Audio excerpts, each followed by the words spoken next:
Je l'avais dit, non? Ouais, ça fait du bien. Ça fait du bien. On a été surpris par la stratégie d'Angers. Donc il a fallu vite s'adapter. Voilà, on est passé en 4-3-3, donc un petit peu plus équilibré au milieu. Et voilà,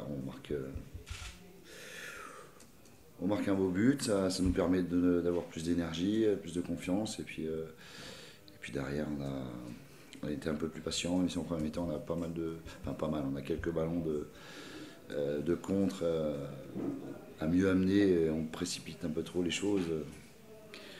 Mais ça, c'est légitime. Et puis derrière, voilà, on finit le boulot, donc c'est bien. C'est bien, au-delà de la victoire, c'est des points. Donc c'est important pour nous. On a l'impression que vous pouviez faire la différence dès la première période, en fait, parce qu'il y a eu des occasions assez nettes. Oui, mais ça c'est depuis le premier match où on a des occasions, on a des opportunités de marquer pratiquement tous les matchs. Après, c'est la différence, c'est on la met ou on la met pas. Mais au moins on a retrouvé beaucoup de choses ce soir. Voilà, un peu plus de jeu, même beaucoup plus de jeu, de l'agressivité, les duels, parce que le football, ça se gagne aussi dans les duels. Donc tout ça, avec le petit résultat de Istres et le bon résultat de Dijon, ça fait du bien.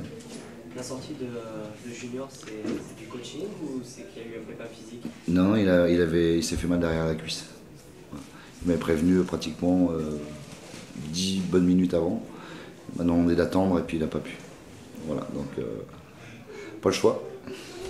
Finalement, une bonne rentrée de Glabas. Oui. Qui a été intéressante, qui a apporté pas mal de profondeur. Ouais, et puis il est adroit de haut but, il arrive à bien pivoter, à garder les ballons. C'est un bon joueur. Je vous le dis au début, tout le monde était un peu sceptique, mais je vous assure que c'est un bon joueur. Dans ses déplacements, il est très intelligent. Et voilà, donc c'est un peu le profil de Junior aussi dans les déplacements. C'est pas quelqu'un qui va absolument prendre la profondeur. Il est capable aussi d'alterner. Donc voilà, de toute façon, il n'y avait pas le choix. C'était le seul sur le banc en tant qu'attaquant. Comment tu expliques cette défaite? C'est simple. On n'a commis que des erreurs défensives. Donc on a offert les buts à nos adversaires. Voilà, c'est pas plus compliqué.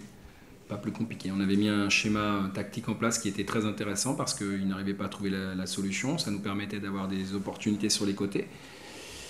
Mais sur un coup de pied arrêté, un deuxième ballon d'un coup de pied arrêté, on commet une grosse erreur de placement et voilà, ça fait l'ouverture du score. Donc à la mi-temps, comme ils ont changé d'organisation, j'ai changé aussi.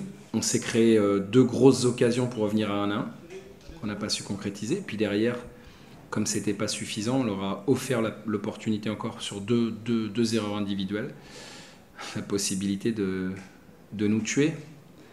Et je crois que le résumé de cette faiblesse défensive et cette apathie, c'est le penalty que Greg Maliki arrête.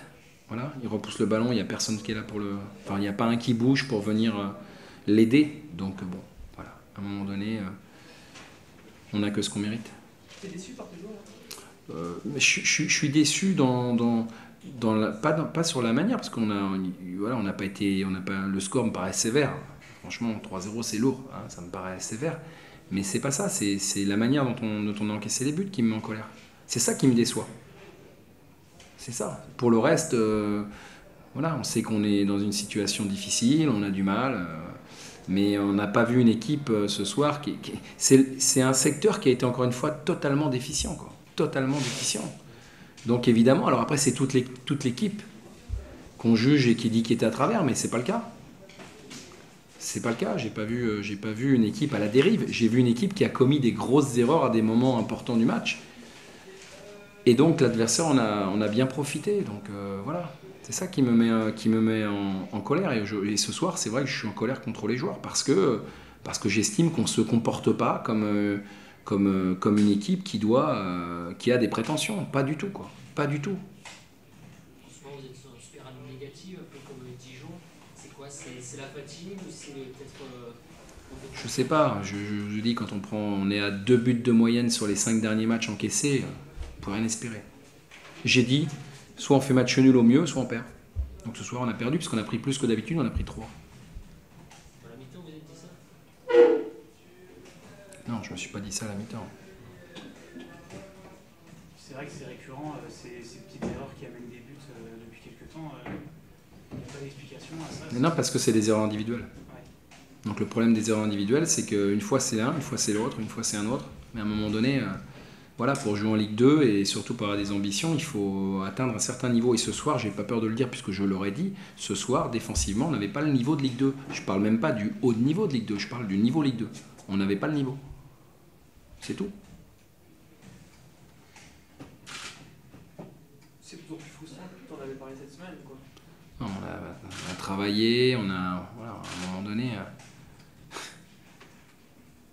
Je veux dire, contre les erreurs individuelles, c'est terriblement difficile d'intervenir, hormis faire des changements. Voilà, faire des changements de joueurs. Donc on va changer. Ça ne marche pas, ça fait 7 matchs qu'on commet des erreurs derrière. On va changer, c'est pas un problème. J'ai averti déjà qu'il y aurait du changement, donc il y aura du changement. On ne peut pas continuer comme ça. Quand ça ne marche pas, il faut changer. Donc on va changer. La conséquence directe, vous sortez du podium. Comment ? La conséquence directe, c'est que vous sortez du Oui, podium. c'est bon, on va être encore éjecté une fois de plus du podium. Bon, voilà, on a l'habitude de nous dire qu'on est éjecté. Bon. Maintenant, on ne va pas pleurer ce soir. D'accord ? Ce soir, je pense qu'il faut assumer notre défaite. Voilà, il faut assumer nos responsabilités parce qu'on en a tous, moi y compris. Par contre, on va pas pleurer ce soir. On pleurera le 16 mai mais il reste encore 7 matchs. Voilà, on est actuellement dans une très mauvaise spirale. C'est rien de le dire. Mais c'est pas fini. C'est pas fini et il va falloir trouver les ressources, il va falloir trouver les remèdes pour pouvoir inverser la tendance. Et c'est pas facile. C'est pas facile parce que aujourd'hui, c'est pas un collectif qui est défaillant, c'est pas une équipe qui est défaillante, c'est notre dernière ligne et ça m'inquiète. Ça m'inquiète plus qu'autre chose. Je préférais que ce soit le collectif qu'un secteur de jeu particulièrement.